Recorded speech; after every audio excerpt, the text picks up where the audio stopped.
What's happening, everybody? Welcome into a brand new episode of Crossed Up. Anthony Sanfilippo from onpattison.com. Trader on Pattison.com. I'm Bob Wankel. We're here, man. And listen, we got a big weekend with the Phillies and Mets, a rivalry. Can the Phillies kind of, I don't know, put the final nail in the coffin here for the New York Mets' faint division hopes? I mean, that's probably a stretch even to say that. Braves obviously have the Dodgers this weekend. Phillies have an opportunity here, though, to kind of wrap this thing up from an NL East perspective and maybe even do a little bit of damage and get closer to wrapping this thing up with a first-round bye. So for all of those reasons, I would say this is a big weekend. We'll bring you in. Anthony, how are we feeling here?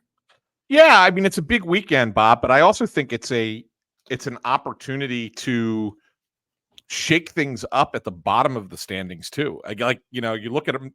First of all, Phillies Mets have barely play meaningful games against one another where it matters for both teams, right? Yeah. I mean, the last time I think that they've in their history they've only had 10 seasons where both teams had winning records at the same time. So that's pretty crazy as it is. But I guess you got to go back to 2008. The last time the Phillies played a series against the Mets in September where it meant something for both teams.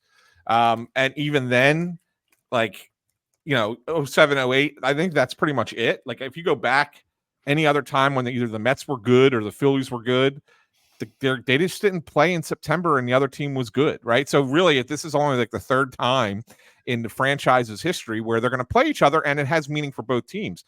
And the Phillies, you could do some damage to the bottom. And what I mean by that is because the Braves are playing the Dodgers and because the Mets are playing the Phillies, it's quite possible that both those teams all of a sudden are looking in their rearview mirror and see the Cubs again, getting back into this thing after the weekend as you enter the final 2 weeks of the season. So this has big meaning for everybody.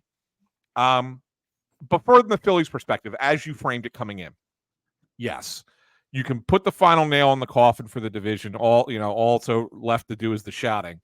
But more importantly, over the next 6 days, including the next series in Milwaukee, you can lock down the bye.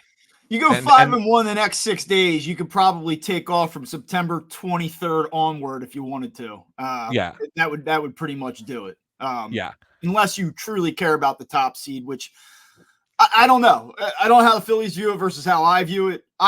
I would just want the bye. The 1 versus 2, trying to pick your playoff opponent, like that's dangerous stuff, But I do think that it's really about these top 2 seeds, and it's an interesting setup. Like I know this is a big weekend, and I know that I have quite a few friends who are Mets fans, and they're juiced up for this weekend. Guys, either locally here or from North Jersey where I was in college, and they're coming down for it. They're ready to go, and I guess I'm curious. I know that Mets fans and the Mets are pretty amped up. They had a big win on Wednesday. They're down 1-0 in the 9th inning. They're about to get no hit. Lindor ties it up, and then they explode and win the game, I believe 6-1, I think was the final. 6-2 was the final. Blue Jays got one on the back end. So a huge win for them. They're coming in with a lot of momentum. I know this is a huge series for the Mets, and I know what's at stake for the Phillies, but do you think that this city right now has the same amount of juice for this series as maybe New York or Mets fans do? No, and that's understandable when you have an 8-game lead, right? If the lead was 5 and you looked at it and said they play the Mets 7 of the next 10, then I think the juice would be higher. Yeah. But the fact that it's 8, I mean, you could get swept this weekend and still have a 5-game lead. It's just weird. Like right? we're in the middle of September, it's Phillies Mets. It does matter for everyone involved. These are high stakes games, but yet I'm not I didn't wake up this morning and go Phillies Mets, let's go. Yeah. I used to really turn things up a notch for these matchups back in the day. I mean, I hate the Mets. I think I probably hate the Mets more than I hate the Braves, right? Like the Mets are right up there for me with the Cowboys and the Giants. Like I hate the Mets, but I don't quite have that same edge coming in. And like you said, it probably has something to do with the inflated division lead. But here we are, and there's a lot to talk about heading into this series. And then obviously looking back at the sweep over the Rays, which was, I thought, pretty impressive. And for no other reason, like let's just get some of the talking points off the top here.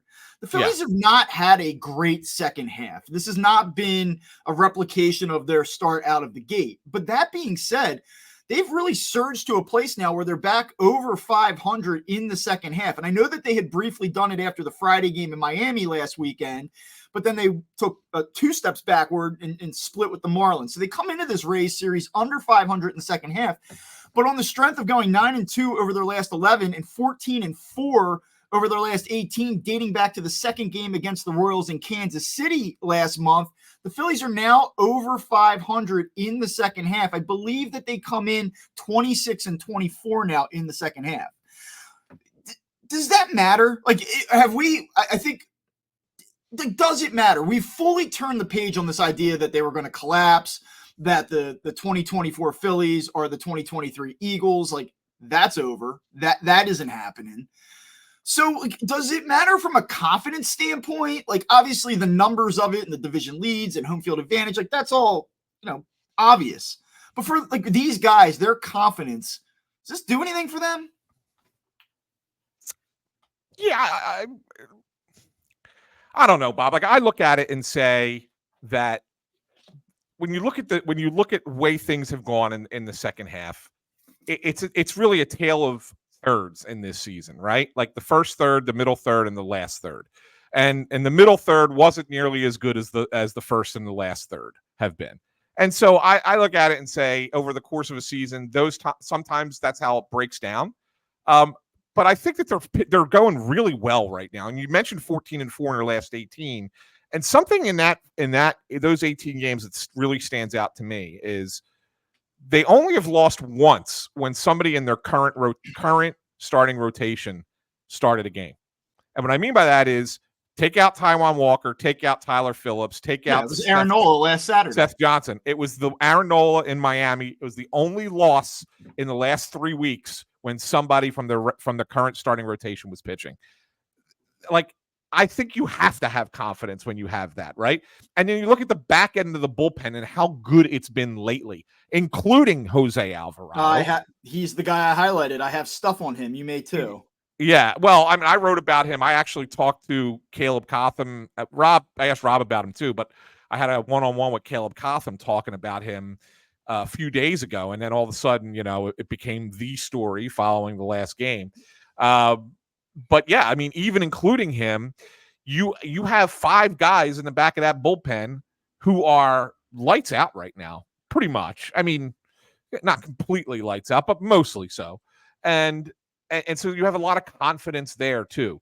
So when you have that much confidence in your pitching, you don't need to be uber confident in your lineup, right? You just be, okay, yeah, our guys are guys, and they'll do their part when the time comes. But you really just need the confidence in the pitching staff. And I think when it comes down to it, Bob, when you look in the playoffs, it's a matchup of 9 hitters and 9 pitchers, right? 4 starters, 5 relievers. It's the top 18 guys. 19 through 26 are freaking irrelevant. If somebody from in that group does something good for you, awesome. That's a bonus. But it's really those top 18 guys. And I think that the Phillies' top 18 right now are probably the best group of 18 in baseball. Yeah, playing well, playing with a lot of confidence, a lot of guys. I'll tell you talk about nine guys, 9 hitters, 9 pitchers, but the Phillies have really had to tap into that 18 to 26. They've had to tap into that bench, especially on the offensive side. Yeah. With just all the injuries. The fact that they've done this and they've been able to navigate Alec Boehm, who, flawed to a degree, sure, but he's a guy that's hit cleanup for you the bulk of this season, and you've removed him from your lineup, and you've been able to kind of figure it out. You've missed Schwarber there for a minute. You miss Sosa there for a minute. Like, these are injuries of consequence to most teams, and the Phillies have been able to just kind of keep their foot on the gas and deal with it. Well, the Tampa series was especially noticeable, right? Because you have the first game, you have the whole Buddy Kennedy chant where he works the walk, right? And like everybody, and it's like that was the Brett Myers moment, right? From if you flash it back, right? That's what that was. And then right after that, Cody Clemens gets the walk-off hit. And then you have the next night, Cal Stevenson getting the big double to break the tie. And then if Kennedy gets a hit as well. And then in the third game of the series, you look at it, it's Wes Wilson gets the game-winning RBI, but then you have Aramis Garcia make not one, Huge not play. two, but 3 big plays in that Yeah. game. One was on a nobody really remembers the quick little ground ball in front of the plate where he guns the guy out at first. There was a runner at third when that happened. There's the play that Bryson Stott makes the play, but he gets the tag down at home plate. And then, of course, in the 9th inning, which is the one everyone remembers, he throws out Caballeros trying to steal second base with the tying run. So, like 3 big plays from your 4th catcher. So you can look at, yeah, you're right. All those guys have contributed, but the reality of it is those guys are not going to be guys in October. No, you would certainly hope not. And so much of this team, like we've used the V word, vibes, for 3 years now with this team. I do think it's sort of interesting what happened on Tuesday night. And obviously you were down there, you covered it. You have the benches clearing. You never got to a brawl, but I was interested to see how the team would respond the next night. Nick Castellanos comes up and boom, home run right away. And there's just something about that for me. Like, that gets me fired up. Like, that gets me pumped up about what this team could do. Like, I felt like for a while I was watching a team that was kind of flat, going through the motions. Not that they didn't care or that they weren't trying. We've talked about that. Everyone was putting in the work. They want to win. They wanted to play better than they were. But everything just felt flat. And then obviously they've started to play better. They've had some big hits. They've had walk-offs. They've had, some drama in their victories. But then you get that the other night. And, like, that's one you circle. Like, I always make jokes about the video yearbook. But to me, like, that one goes in the video yearbook. And then you get to this Mets series and you win the division. And then at springboards, you right into the postseason. Like, that's the way I'm drawing it up in my head right now. Maybe I'm getting ahead of myself. Maybe they get swept this weekend. Maybe Monday we're talking about how miserable this is. I don't know. But it just sort of feels like that's one of those points where a team can really kind of be galvanized. And it just, not that they need that. It's not that they need that. But it's just one more thing that puts like a little bit of a rocket up your ass as you're going to October here. Yeah, it does. And I was impressed by every bit of it over the weekend. Like, you don't usually see the Phillies kind of get into those little, back and forths with another team. It's like not common for the Phillies to do it. But the fact that they did it in that moment, like they knew, like that was like, okay, you want to pitch inside is one thing, but like that was intentional.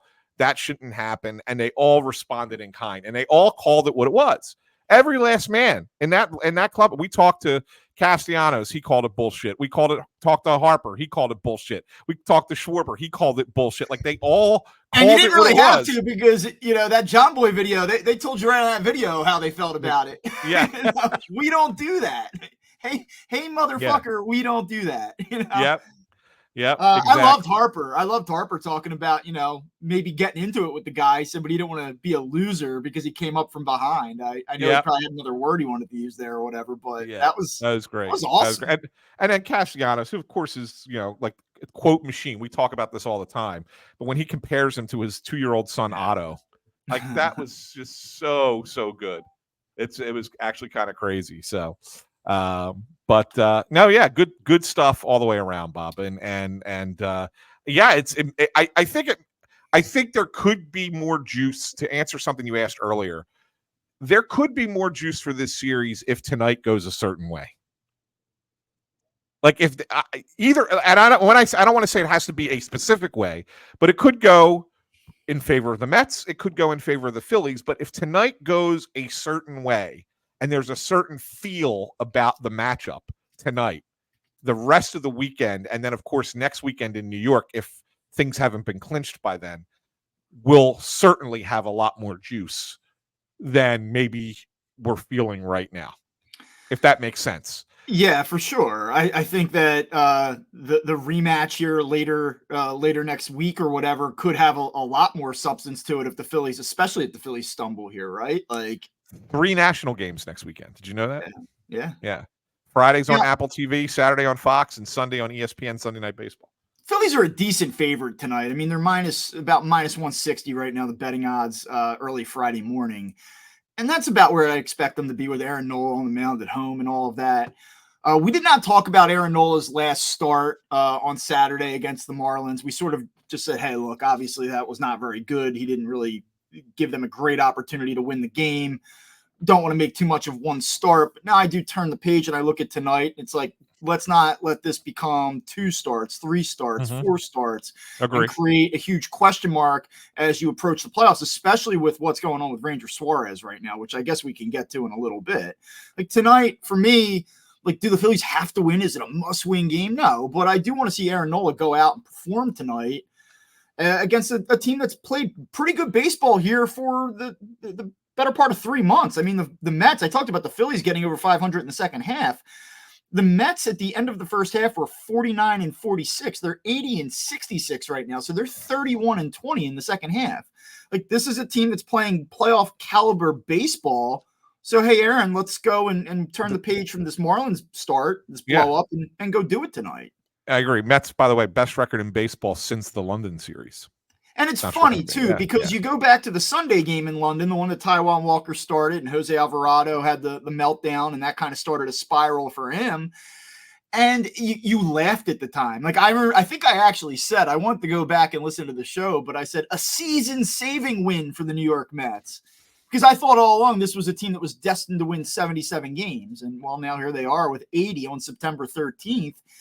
And they probably, if I had to guess, I would say they're going to make the playoffs. Now, they do have a little bit of a tough road here. I mean, they have brutal Phillies, and they have the Brewers, and I get that. I do.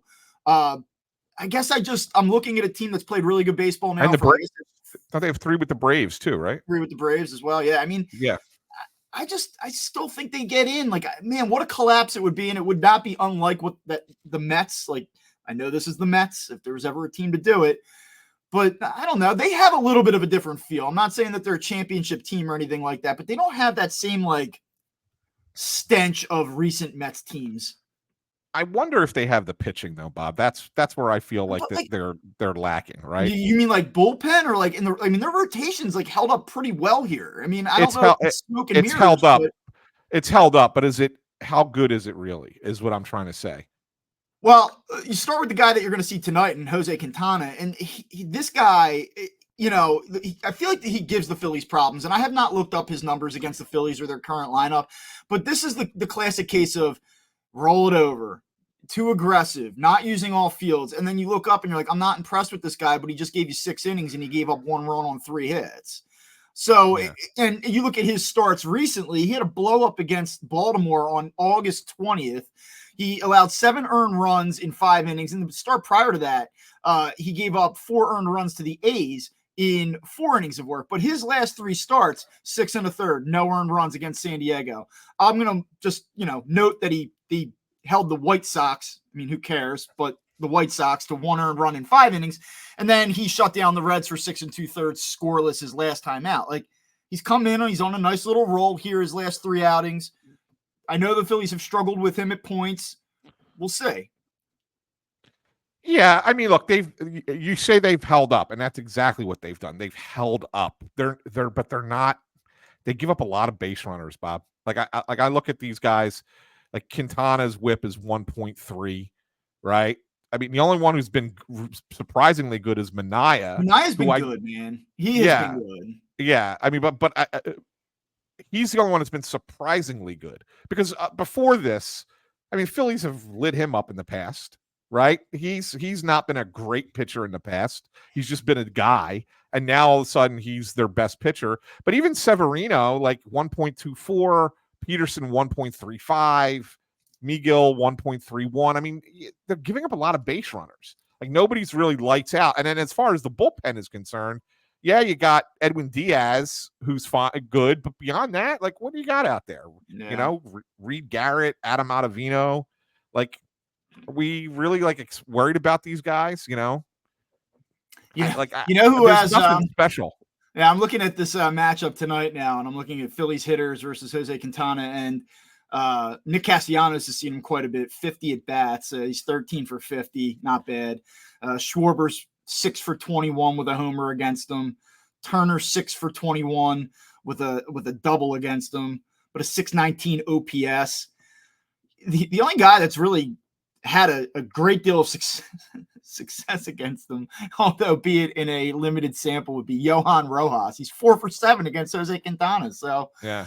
The Phillies don't have great numbers. I mean, Bryce Harper's really struggled against them. 3 for 18 with 1 homer, a 167 average, 7 strikeouts, and a 533 OPS. So it's weird. He has had some success against the Phillies here. I just saw different numbers for Harper than what you just said. I'm just wondering. I'm looking on ESPN.com right now, so I don't know. I got him at 231 with a 748 OPS and 13 at bats. Is there a postseason involved or in 13 at bats? Yeah, I'm looking at Harper 18 at bats, 3 for 18. This is on ML. This is on MLB. I don't know. Well, yeah, who knows? Interesting. Man? Interesting. Yeah. So I don't know. I mean, and then if you look at the series and want to say like this really matters, and tonight is big because you don't know what you're going to get tomorrow. You know, you don't. We got. Right. I assume we're getting Colby Allard, right? Yes. And then Christopher Sanchez on Sunday. So I don't know. I mean, Colby Allard's done a nice job. And I think like there's some almost excitement that Colby Allard's coming back because it's not Tyler Phillips and it's not Taijuan Walker and it's not Seth Johnson.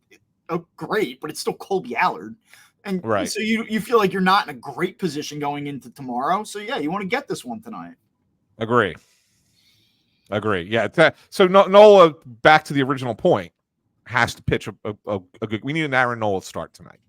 You need a good start out of him, like he had been doing prior to the Miami series, where he was in a run of 4 straight starts, where I think he allowed a grand total of 4 runs in 4 starts. Like that's the kind of Aaron Nola that you need. And he doesn't have to be perfect, but he also doesn't need to be, can't give up 4 runs in 4 innings and start throwing bullpen guys out there, because you know what Rob does. And this is the thing that frustrates me more than anything else and about Rob Thompson. And I think Rob Thompson's a good manager. But the one thing that I don't agree with is when their pitchers get behind in a game early and he has to pull the starter.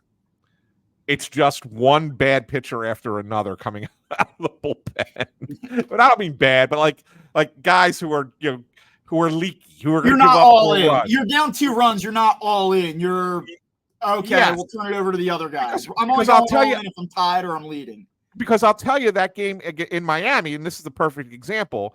Nola was not good, and he had to come out before even getting through 5 innings. But he had they were only down 2 runs at the time, and it's the 5th inning. And so you sit there and go, we're only down 2 runs to the freaking Marlins, right? We could come back in this game, and you trotted out a couple of guys who gave up more runs, and it was like, well, you brought in Walker and you brought in Lazar, and it's like, can we just get like? Do you think he does that though with like the next day in mind, saying like, all right, we've got a kid up here, no idea what I'm going to get. 100% he does that with the next day in mind. 100%. But the reality of it is you got to look at it and sit there and say, maybe we win this one. Yeah. And then if tomorrow we end up getting beat, we get beat tomorrow. But it guarantees us we win the series 3 out of 4. We're feeling better about it, not losing 2 in a row to the Marlins and finishing 7-6 against them. So, and I just use that as one example because I think he does this a lot, where he gives up the game, or he's not all in on winning the game, in thinking about what's coming up. And I'm not saying you need to burn your best guys all the time. You don't. But at the same time, maybe go to a guy like Ruiz can give you 2 innings. Strom can give you 2 innings, right?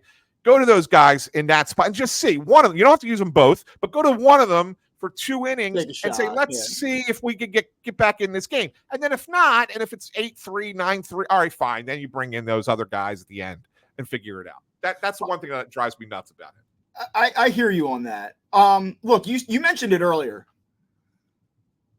Cody Clemens, Cal Stevenson, Weston Wilson, the guys that you don't think are going to have a major impact. Maybe Cody Clemens in postseason. I don't know. Yeah. But guys that you don't expect to play a huge role in the postseason, kind of being in the middle of everything. And we saw some other positives offensively this week. Obviously Castellanos homers, Bryce Harper with a big night on Tuesday night. There's some things that are trending in the right direction. I'll ask you, I'll take a quick pause from where I want to go and just ask you very quickly. You think Bryce Harper's power is coming back this year? Are we seeing signs that maybe it's coming back? Did you hear him answer my question the other night? I did not. It was the most ridiculous answer. I was totally caught me off guard. I asked him, this is the game he had 4 hits, right? Yeah. And I asked him about it. I'm like, do you feel like, it's coming back? You're going to get it. You're just missing, right? Like you're just missing getting the ball as hard as you need to get it out of the ballpark. And he says, I'm not just missing, man. 108, 114, 116, and not going out. It's like, that's never happened at Citizens Bank. Yeah. And so, like, I didn't know how to take that. Like, is he saying that he's been unlucky? Or is he saying that I'm hitting it as hard in the right spot as I can, and maybe it's just not there? Like, I didn't know how to take that response. Because then Gelb followed up and asked, he said, but how do you feel good about your swing? He said, yeah, I feel good about it. So, like, well, what do you make of that? I mean, like, if we didn't have those data points, I'd say, like, is this concerning that he's barreling balls up? If we said something general like that, like, oh, he's hitting the ball in the sweet spot, or he's barreling, okay, and then it just doesn't have the same jump. You're like, oh man, is he losing something here? Like, is he just not himself? But because you have that exit velocity, because you have the launch angle and the so is he saying, like, yeah, look, I mean, the ball should just go out. It's not me. It's the ball. It's something else is going on. Yeah, here. I don't know where he I didn't know where he was going with it. Like, I was caught off guard by the response, because I thought maybe he would give me something that, I thought it was a little bit of to be honest, I thought it was a little bit of a softball question. Guy just had a 4-hit night, right? Had a really good game, and and he's just missed hitting a home run. I felt like this was giving him an opportunity to say, yeah, hey, I feel like my swing's back to where it needs to be. And that was the response I got. Kind of threw me a little bit. I was not expecting it. So I don't know what to make of it, Bob. Like, I could just as easily sit here and say to you that it's indicative that maybe he's not going to have the power again, and he's just a doubles hitter at this point, which is not the worst thing in the world, but but he's not this guy, though. He's not. Yeah. He's not 34 calendar days, no home runs guy. Like, maybe he's not. Maybe he'll never hit 40 home runs in a season again. He might, but maybe he doesn't. I just refuse to believe that all of a sudden this guy's a 12 home run hitter. In the middle of a year, no less. Like, it's not like he's got 12 on the board. He's got 26 on the board. He just hasn't done it for 34 days. Yeah. So it is weird. And it's one of those things that maybe they go on some huge run and early November, something comes out. Like, I don't know. Maybe it's like one of those things, once the season's over, you kind of get a little bit more insight into what's going on. He's obviously been very productive. He was not great on Wednesday night, obviously, but he was great on Tuesday night. It's just so weird. It's just so weird to watch a guy make now an impact, because he is making an impact now. We talked about this earlier. Maybe it was Monday or it was last week sometime. Like, the numbers are okay, but he wasn't making an impact. I felt like in these last few games, he's been in the middle of everything, very integral into what's happening. But it's still not Bryce Harper. It's still not Bryce Harper. It's not. And it's weird to sit there and say that, because of how good he's been overall. Yeah, I mean, numbers are good. He's OPS is around 900. Yeah, like he's been pretty good, and yet it's like, there's still something not right. It's still not Bryce. Yeah, and I don't know how else to talk about it, Bob, because it's just a weirdness, right? Like, I go back to the start of the Kansas City series with him. Because if you remember that Atlanta series, nobody hit. That was awful, and it was just terrible stuff, right? But you go back to the start of the Kansas City series, and he's been really good for them. Yeah, and it's like, I don't understand why it's just not 100% him. Like, since that, I'll just give you some numbers. We're talking the last 19 games. He's hitting 380. He's hitting 380. He's got a 450 on base percentage. Yeah, it's wild. 549 slugging, 999 OPS. All that without a home run. Yeah. It's hard to have 1,000 OPS and not have a homer. Okay. It's crazy. That's remarkable. It's pretty remarkable. So, like, I'm kind of not sure how to take it. Like, if you just said player X is giving you these numbers, you're like, absolutely, this is fantastic. Plug him into my lineup, right? Anywhere in the lineup. But when you say, oh, it's Bryce Harper and he doesn't have a home run, Like, it's weird. I don't know how else to describe it. Before I get to where I want to go, let's just stop here. Injuries. JT Realmuto playing this weekend. What do you got? Best guess based on either information or hunch. I think he's playing tonight. Okay. And he was in the lineup tonight. There was Rob basically had said things were moving along really well for him, and that the goal was for today. So I don't know with 100% certainty that it's going to be tonight, but I'm going to say JT's back in the lineup tonight. Kyle Schwarber. I think Schwarber's in the lineup tonight. He almost played the other day, just had a little bit of pain on the swing, and Rob pulled him. Schwarber didn't want to get pulled. He wanted to play. Rob pulled him from the lineup. I held my breath the other night. When I saw that, I said, oh boy. Yeah. I will tell you, as confident as I am in their direction right now, if they were to have missed him for the remainder of the season, that would have probably altered my perspective. Would have been a problem. Okay. What's the deal with Edmundo Sosa? That he said absolutely will be back at the end of the 10 days. He was actually feeling better. They put him on the IL just to give him his back some rest, but he'll be fine. The Bohm is the one that's the uncertainty. In all honesty, I was going to go Hayes and finish with Bohm. Yeah, Hayes is an interesting story. Like, he's coming off of something that was really just weird, right? Like that kidney infection is a different kind of animal to come back from because you just don't feel yourself. Like there's nothing physically wrong with you. Like you're not like but he keeps saying like his legs feel heavy. Yeah. When he's and that's weird, right? It is weird. Is he on the playoff roster? I think he is. I think he's on the playoff roster. It would be an incredibly bad look if they left him off. Yeah, I still think he's going to play against lefties. Okay. But I think he's on the playoff roster. Yeah. All right, and then Alec Bohm, you just said it. Kind of a weird one. It started out as a couple of days. This is not the first time the Phillies have put a guy down without putting him on IL and then making it a couple of days later making a different decision. But I think it's first of all, when is he available again, and then the second is when he comes back, are we going to be dealing with a depleted player? He's technically available today. I mean, he ain't coming back today. He's not playing. I don't think he's playing this series at all. Milwaukee's the earliest he's back. And I think a lot will be determined based on where they are after this weekend, if they feel like they need to get him back or not. So he's able to do pretty much everything except swing a major league bat. So he's done field work, he's thrown the ball, no problem. He's run the bases. Obviously, your hand injury isn't going to affect you running the bases. He swung with the short bat, which most people didn't realize existed. But a short bat is just a small, like I don't even know how to describe it, Bob. But it's a bat that it's about half the size of a major league bat. No problem with the short bat. It's when he picks up the heavier lumber and he swings through, he's still feeling it. So I would imagine it's when he finishes the swing and has to, tighten the wrist. Yeah. Until that happens, until that part fixes itself, then he's going to be out. And there's no, so it's another weird injury. It's not the hamate, which a lot of people thought it was. So there's no fracture, there's no bone injury there, which is, something that usually keeps you out more than a month.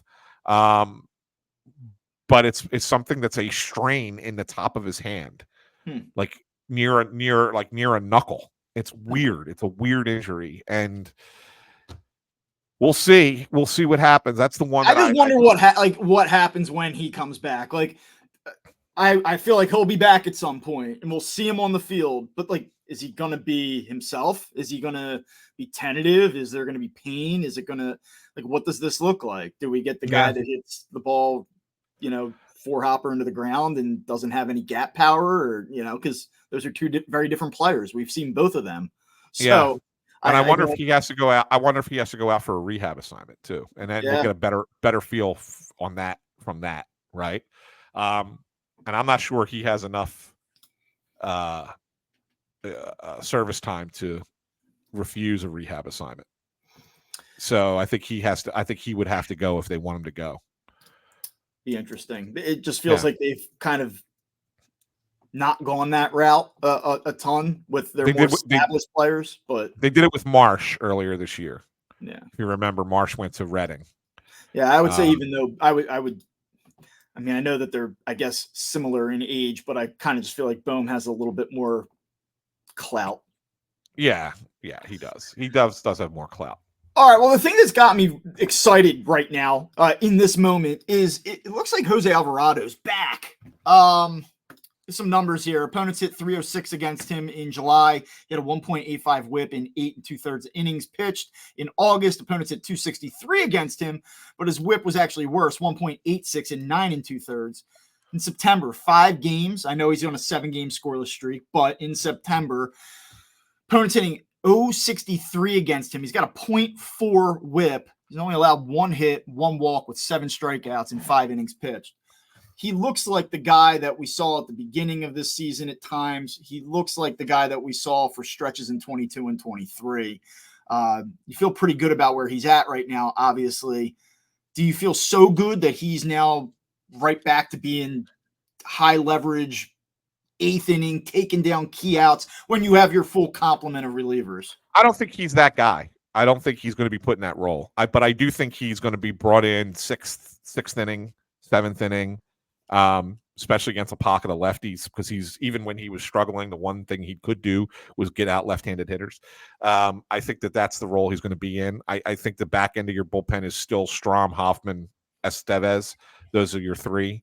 But can I tell you, I was not super impressed with him this week, Estevez. I thought that he was flirting with disaster a couple times, both on Monday. A couple times. Yeah, a couple times. But that's what they feel like that's their best order.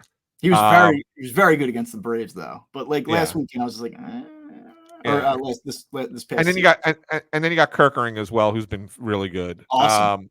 Yeah. So like you look at it, you got 2 lefties, 3 righties that you really trust in the back of your bullpen. That's how I look at it, and I think that's really where they're at this point. Ruiz has pitched well when he's needed. I don't mind him as your 6th guy. And I guess Banks is your 7th, and then it's just a matter of who's going to be the 8th reliever out there come October, just as like a long guy or whatever. But that's what you're looking at come postseason, and it'll be interesting. I wonder in the first round of the division series, assuming that they get the bye, if they go 14 and 12 instead of 13 and 13. Just because it's a short series, like maybe you don't need that extra reliever, and you go with an extra bat because they have 2 positions that they're not confident in left field and center field. Maybe you play matchups there as opposed to having an extra bullpen arm. All right, look, this is what I want to do before we close it down. We're at this point. We're in the middle of September. Football's back in our ecosystem. We're kind of starting to direct attention to that. We're sort of in this weird place. Like I talked about at the beginning of the show, you have an important series with the Mets, but it doesn't have that hair on fire feel to it. And I think the big part of that is that we're all looking forward, 3 weeks from now, 4 weeks from now. So let's do that. I want to go through how everything currently sits in both leagues and kind of see how you think this is going to fall. Not make predictions, not make postseason predictions, but just what does it look like as we open up the postseason. So right now in the American League, you have the New York Yankees leading the Baltimore Orioles, who like that bullpen. It's such a shame. It's like shades of the 2020 Phillies, except they actually have a really good team. They just have a bullpen that is lighting it on fire every single night. They just cannot get out of their own way. I assume, I don't know, but I assume you're going to be taking the Yankees to win the AL East at this point. I don't know. They actually have a tougher schedule, and it's a weird tough schedule. Well, the Orioles do have your Tigers squad who I know. So the Yankees sweep the Rockies yesterday, and they didn't do it. Yeah, the Yankees are in the midst of a 4-game series with Boston. Obviously had a walk-off win last night. And then they have one last road trip out to Seattle, which is never easy, and Oakland, who's been an interesting team, and that's the last series in Oakland. Oakland's been really that's actually an interesting subplot, but Oakland's been pretty good for about 2 months now. And yeah, I'll tell you what, they gave the Astros all they could handle this week. They almost swept Houston in Houston. Yeah, and then the Yankees got to come home and play Baltimore for 3, and then they close up against the Pirates, who stink. So that's a tough schedule. And if you look at Baltimore, you mentioned Detroit. Yeah, they're playing them now, but then they go Giants, Tigers, Yankees, Twins. So that's tough too. I guess the Yankees will hold on. I'll say the Yankees hold on. All right, so AL East, Yankees. All right, AL Central. What a weird, strange trip this has been. Yeah, Guardians will hold on. They'll win that division. So we got the Guardians. AL West. Mariners have any shot? No, I go with the Astros. Okay. I think the Astros are the team. Astros. Now we go into the wild card. How do you see it? AL wild card, stunning to me, but that it's going to be mostly those teams from the Central. But Orioles, definitely. I think the Royals are going to hang on there. And then that last one, man, I still think that I don't know if I trust the Twins. Their schedule's tougher. Who's the team? Is it the Tigers? It could be. It really could be. I don't know what happened to Boston. I thought Boston had a shot at getting it too. Yeah, Boston needed that one last night. That was a tough loss for them. Yeah. I'll stick with the Twins, but I do think the Tigers could catch it. Tigers have an easier schedule. I do think the Tigers could catch them. So that being said, how do you have this going in terms of seeding? Yankees or the Guardians, the 1 seed? I'm gonna go with Cleveland at 1, Yankees at 2, and then Houston 3. Okay, and then I guess the Orioles, Royals, Twins 4, 5, 6. Yeah. Okay. Yeah. Interesting. All right, now let's go to the National League. NL East. I don't think we need to really get into that too much. Yep. Central. Brewers, obviously. And then obviously in the West you have the Dodgers. Not a lot of drama there in terms of the divisions. No. All right, wild card. How do you see it shaking out? I'm a little surprised that the Padres haven't separated themselves from Arizona. I still think that they're going to be the 4, and Arizona is going to be the 5. And then the 6 is probably going to be the Mets, but I'm not convinced of that yet. I might change my opinion on that after this weekend. Okay. So and then how do you see this seeding out then? I'm going to go Dodgers 1, Phillies 2. Okay. Although I still think the Phillies can beat the Dodgers have such problems pitching wise right now. It's just that their schedule, Bob, is so easy at the end of the year. They play the Rockies 7 times in the last 10 games. Like I think that's the one that really. Yeah. I think that's where they separate. They actually had a pretty important win in terms of the 1 seed on Wednesday night. They fall behind early. They almost get swept in that series by Chicago. They fall behind 2-0 right away. Yeah. And then they end up kind of out slugging them to get 1 win there. But that would have been the first time in forever, it feels like, where the Phillies would have had additional distance, like more than just 1 game to play with. All right, so Dodgers 1, Phillies 2, Brewers 3, Padres 4, Diamondbacks 5, Mets 6. So in that scenario, you would have the Mets or the Brewers hosting the Mets, right? Yeah. In the 1 round. And then in the other, you would have the Padres hosting the Diamondbacks. Is that correct? Correct. Yes. Okay. So if you're the Phillies in the 2 seed there, what do you want to have happen? Well, you would get either the Brewers or the Mets. Yes. So what would you want to have happen? I'd rather face the Mets than the Brewers. Of those 4 teams, like if you start to think about, like we alluded to earlier, hey, do you want to be the 1 or would you rather be the 2? Or of those 4 teams, who's a team that you just say, I absolutely do not want to see this team at all? Well, only because the Phillies struggle with them. It's Arizona. Okay. And not because I think the Diamondbacks are particularly good. I just think that the Phillies struggle against that team. And so they might want to, exact revenge for last year. Like there might be. Who I would actually like to see of those 4 teams, and it sounds crazy. I'll rank them out for you. Of those 4 teams, I'd like to see the Padres 1 because I don't believe I believed in the Padres enough to tell you that I thought they were a playoff team in March. I don't believe in them as like a viable knockoff of this Phillies. I just don't.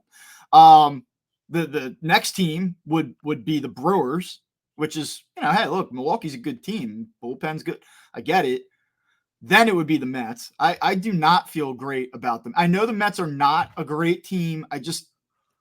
The amount of pressure in that scenario is just, it's immense. And then I too want nothing to do with the Diamondbacks. So I think that, I think what you're going to get though is Brewers, Dodgers, and God knows in the AL at this point, maybe the Astros. I don't know. Yeah. As much as I'm like, here come the zombie Astros, you just can't kill this team. They also have not been particularly impressive lately either. So I don't know. Yeah. Yeah. We'll see. We'll see how it plays out. I mean, come playoff time, like I said, Bob, I side with pitching. Yeah. And in that American League, I think the Astros have the best pitching. Cleveland's got the best bullpen.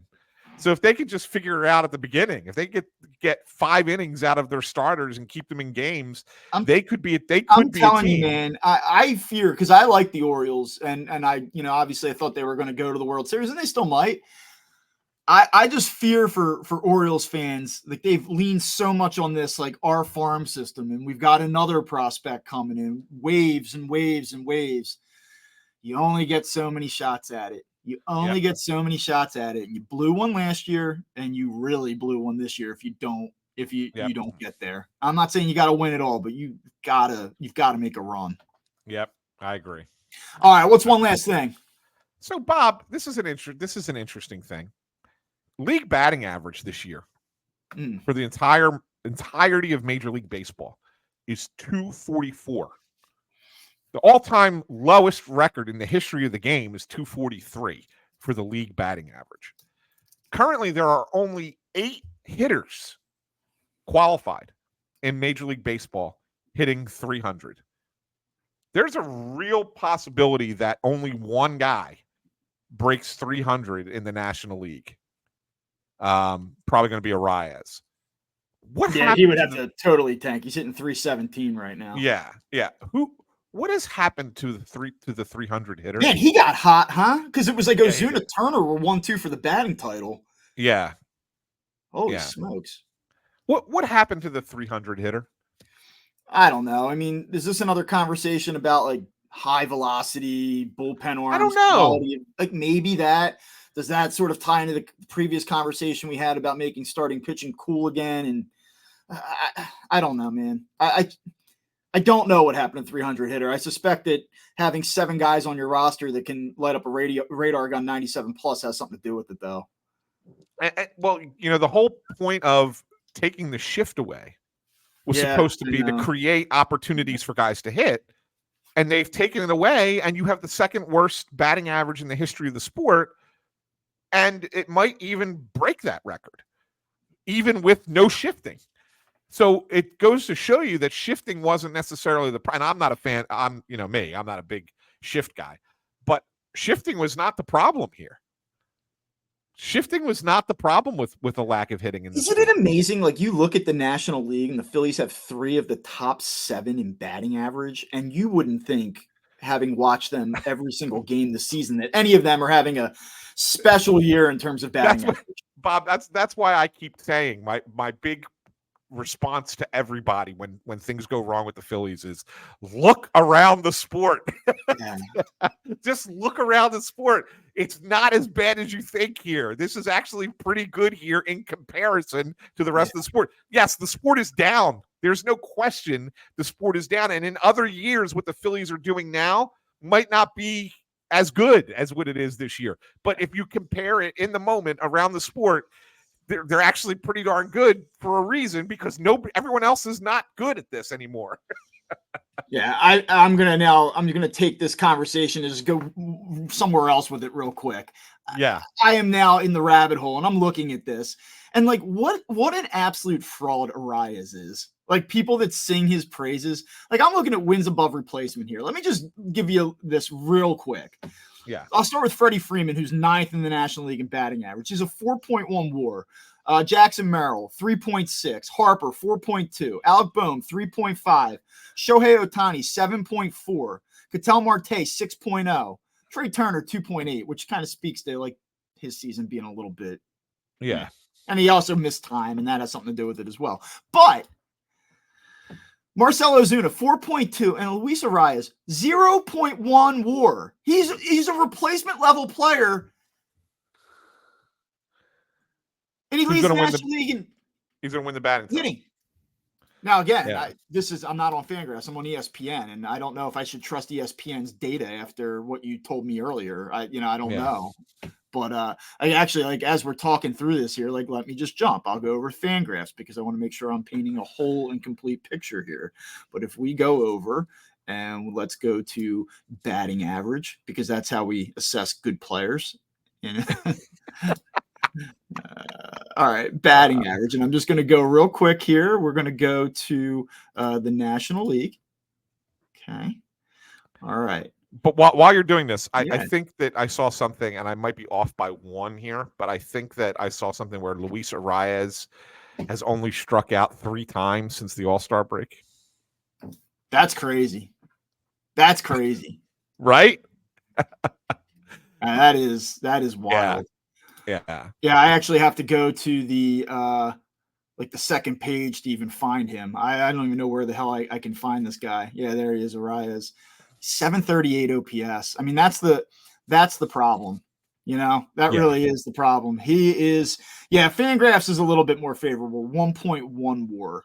So, that's baseball reference has the same thing, 1.1 on his WAR. Interesting. So that's probably more realistic. But even still, for the guy who's shade above average. Yeah. He hasn't struck out since August 10th. That is crazy. So in all this time that Bryce Harper has not homered, Luis Arias has not struck out, is what you're telling me. Yeah.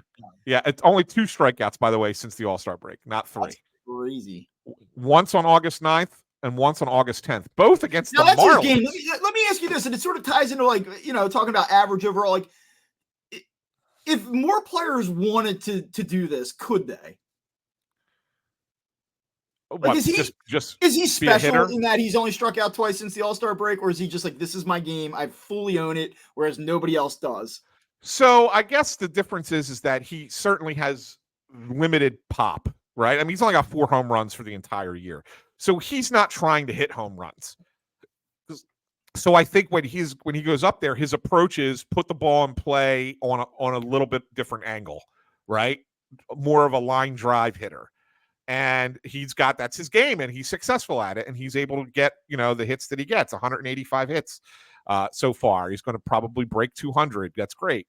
But I think guys who have a little bit more potential to put the ball out of the ballpark have a different swing plane. Sure. And so therefore they're likely to strike out more frequently than this guy who's able to just swing flat at a ball, right? And place it. It's got a very Tony Gwynn type swing in that regard. And so I think that's the difference between him and other people. Yeah. Well, there you go.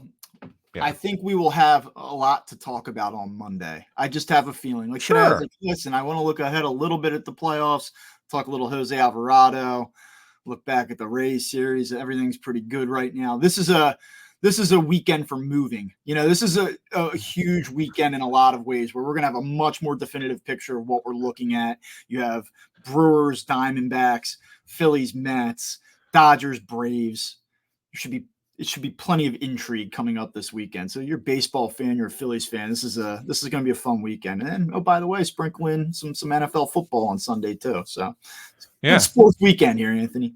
It definitely is. All right, for Anthony Sanfilippo, I'm Bob Wankel. Make sure that you're checking us out on Spotify, Apple Podcasts, Amazon Music, anywhere that you get your shows. You can also check us out on YouTube as well. Follow Anthony on X at AnSanPhil. You can read him on Pattison.com. And you can follow me on X at Bob_Wankel. We will talk to you soon.